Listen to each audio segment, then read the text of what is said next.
Oprah Winfrey hasn't quite had to weather the kind of storm whipped up by Kenneth Starr against Bill Clinton, but she has had to fend off her own share of slurs and rumours over the years.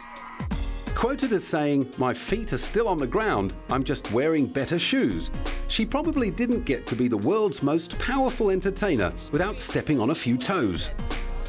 Thankfully, however, her billionaire budget affords her the luxury of keeping a very proactive legal team close to hand.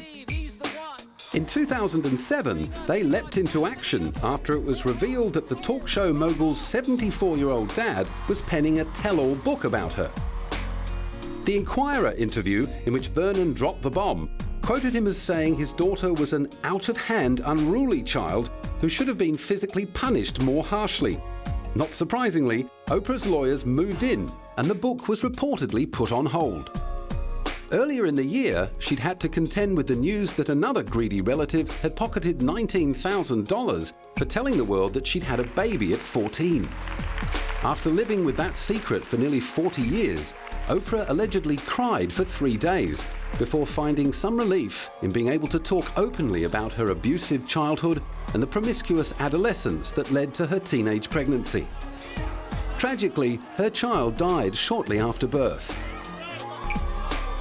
The fact that she's never had any children since, despite being the most eligible singleton in the world, has given rise to persistent rumours about her sexuality.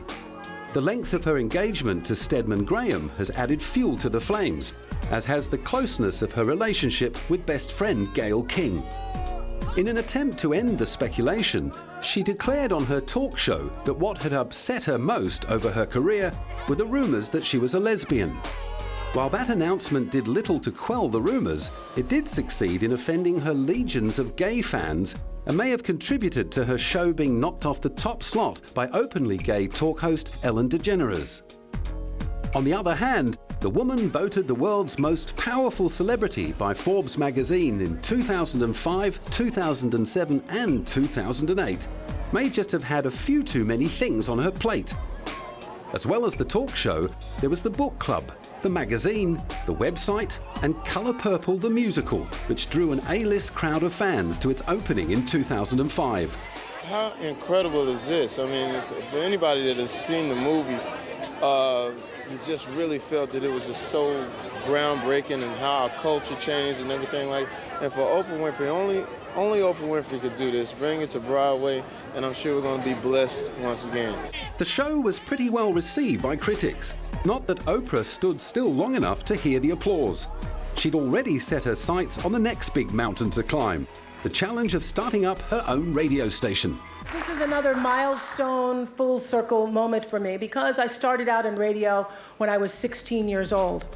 The 24-hour-a-day channel, called Oprah and Friends, features shows hosted by her and a collection of popular personalities from her television show, including best friend Gayle King, fitness expert Bob Greene, and poet Maya Angelou. Adding a radio station to the media empire, which also includes her magazine O, Oprah still had plenty of time and energy left over for philanthropic projects, such as opening the Oprah Winfrey Leadership Academy for Girls in South Africa. Girls who are educated are less likely to get diseases like HIV and AIDS. And because AIDS is a pandemic in this country, I believe that we have to begin to change the pandemic by education. The $40 million academy aimed to give girls from deprived backgrounds a quality education in a country where schools are struggling to overcome the legacy of apartheid. This has been a long time coming. This is not just, for me, some small idea. This is a supreme moment of destiny for me. I've been coming to this day my entire life. Unfortunately, however, Oprah's supreme moment of destiny was soon to turn into her darkest hour. Less than a year later, reports emerged that a matron at the school had sexually abused some students. A devastated Oprah hopped straight on the plane to South Africa to investigate and tearfully begged forgiveness from the girls' parents.